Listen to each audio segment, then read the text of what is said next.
Aleluia, glória a Deus.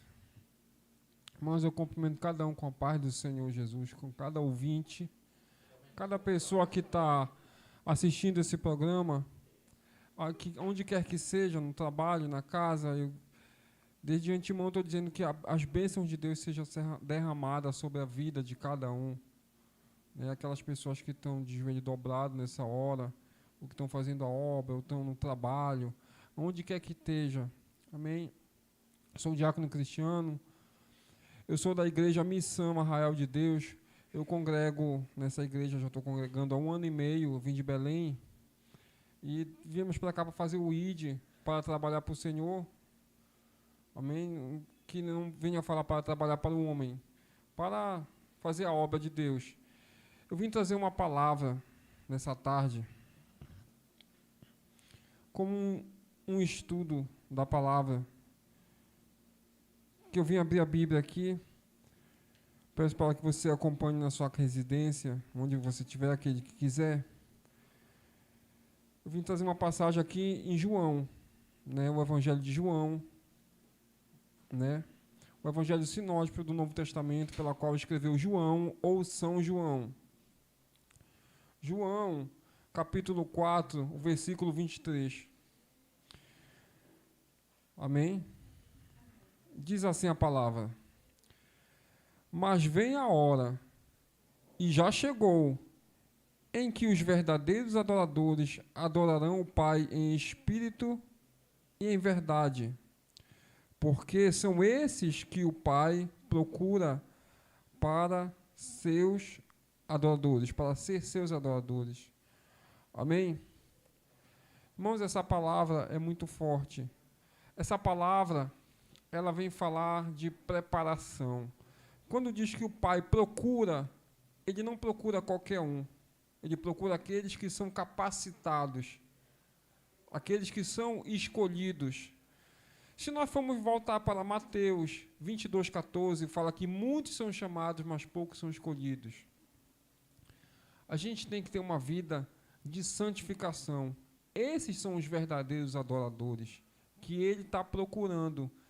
Essa passagem é um encontro, como eu já li no João 4, 23, se eu voltar para o início do texto, a exegese que faz a literatura, a gente entende na teologia que a gente tem que explanar o texto do início. Jesus tem um encontro com aquela mulher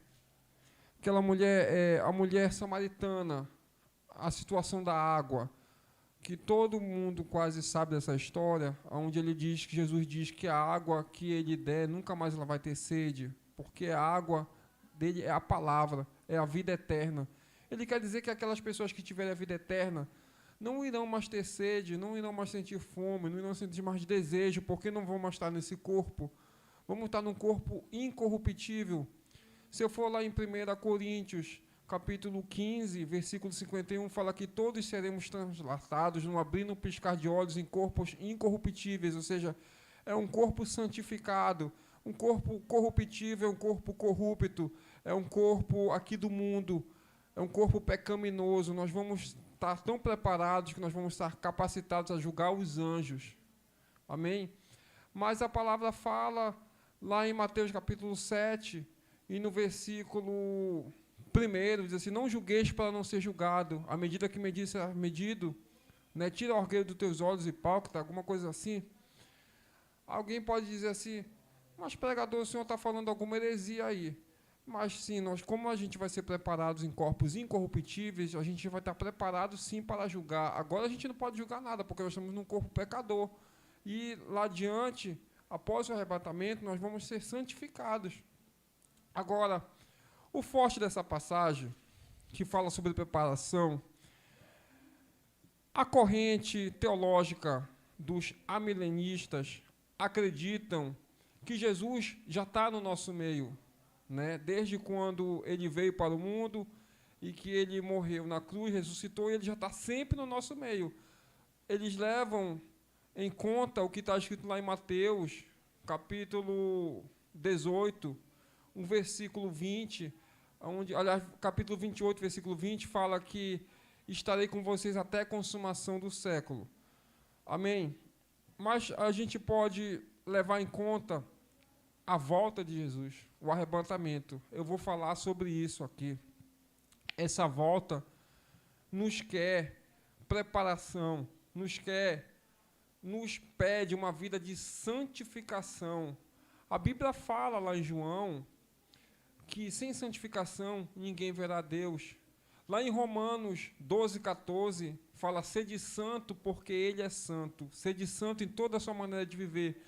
Uma coisa é a gente falar, outra coisa é a gente viver. A palavra é o próprio Deus. A palavra é inerrante. A gente pode ir lá em 1 Timóteo 3,16, que fala que toda palavra é inspirada pelo Espírito Santo. Não é qualquer palavra. Vamos lá adiante. Veja bem, mas voltando. Mas a hora vem e já chegou. Por isso que diz que a hora já chegou. Ou seja, Jesus já está no nosso meio. Que os amilenistas acreditam, mas os pós-milenistas acreditam que está falando da hora do arrebatamento. E eu vou falar sobre isso. Não me interessa muito saber se Jesus está no nosso meio ou não, mas o que interessa é que Ele vai voltar. Amém? Então eu tenho que a cada dia estar buscando. Veja bem, eu vou mais adiante em João, capítulo 14. Olha aqui o que é que fala em João, no capítulo 14. Fala assim, no verso 2 fala assim: na casa de meu pai há muitas moradas. Se não fosse assim, eu não lhes teria dito. Ou seja, uma promessa. Jesus está prometendo. Na casa de meu pai há muitas moradas. Ele está prometendo que lá, né? Aí diz: vou preparar-lhes lugar. Irei até o Pai e vou rogá-lo que mande o outro Consolador. Tá? Se a gente for lá em Apocalipse, no capítulo 21, versículo 4, diz assim, que Deus enxugará, ou Jesus enxugará toda a lágrima. Entendeu? Lá não vai ter sofrimento. Essa é a casa do Pai, onde Ele está nos preparando morada. Morar na glória. Morar sem sofrimento. Morar sem sentir fome. Morar sem sentir desejo de nada. Porque nós não estamos mais nesse corpo. Esse corpo podre. Ou seja, esse corpo corrupto. Esse corpo que herda o mundo. Mas eu posso ser santo. Eu devo ser santo. Eu devo ter uma vida de comunhão.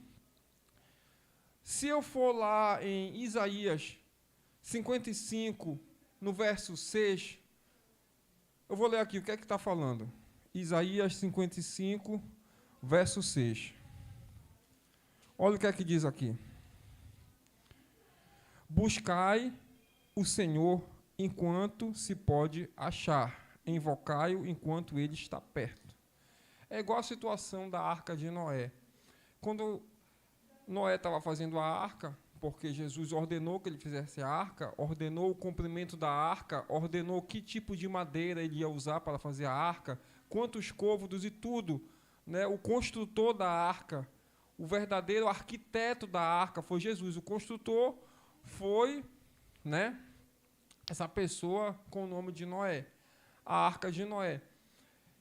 Naquela época, as pessoas falavam: por que tu está fazendo uma arca? E fazia um pouco, né, velho, caquético.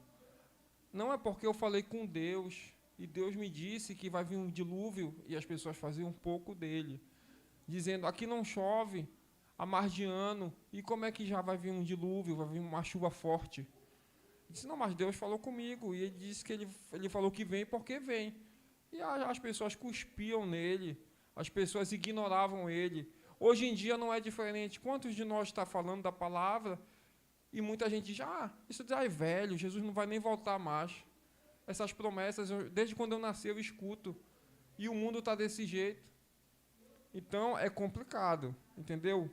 É por isso que lá em Hebreus 11:6 fala o quê? Sem fé é impossível agradar a Deus. Ou seja, a gente tem que viver pela fé. Agora, quem não tem, não é preciso. Lá, veja bem, lá em Apocalipse, no capítulo 3, versículo 20, o que está escrito? Eis que tu a porta e bato. Se tu quiseres, abre a porta que eu vou entrar na tua casa. Ou seja, Jesus, ele está fazendo uma comparação aí, que ele não é como o diabo.